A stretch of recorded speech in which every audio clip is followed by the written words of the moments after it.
நான் ஒன்று சொல்கிறேன், அது கரெக்டானு சொல்லுங்கள். நம்ம பார்த்திங்கன்னா உமன்ஸ் வந்து பார்த்திங்கன்னா காலையில் தூங்கி எழுந்ததுலேருந்து பசங்களை ஸ்கூலுக்கு அனுப்புறது, லஞ்ச் கட்டுறது, கிச்சன் ஒர்க்கு, பாத்ரூம் ஒர்க்கு, துணி துவைக்கிறது, துணி மடிக்கிறது, ஜாமான் விளக்குறதுன்னு சொல்லி எவ்வளவும் பார்க்குறோம். அதுலேயும் பெரிய வேலை பார்த்திங்கன்னா குழந்தைங்களுக்கு சாப்பாடு ஊட்டுறது. இந்த எல்லா வேலையும் நம்ம பார்த்துக்குறோம். ஆனால் இவ்வளோ வேலையும் பார்த்துட்டு நம்ம நைட்டு காலையிலேருந்து நைட் வரைக்கும் பார்த்துட்டு ஈவினிங் பசங்களுக்கு ஸ்டடீஸு சொல்லி கொடுத்துட்டு எல்லா வேலையும் நம்ம பார்த்துட்ருக்கோம்.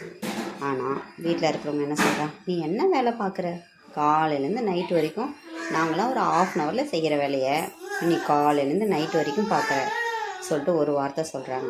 நமக்கு வந்து செய்ய தேவையில்ல, நமக்கு ஒரு காலையிலேருந்து நைட்டு வரைக்கும் வேலை செய்கிறியே கஷ்டம் தாண்டி சொல்லிட்டு ஒரு வார்த்தை நம்மளுக்கு அவங்களுக்கு ஆறுதலாக சொன்னால் நமக்கு எப்படி இருக்கும்? ஹாப்பியாக இருக்கும்ல. நான் சொல்கிறது கரெக்ட் தானே? கரெக்டாக இருந்தால் கீழே கமெண்ட் பண்ணுங்கள். பாய்.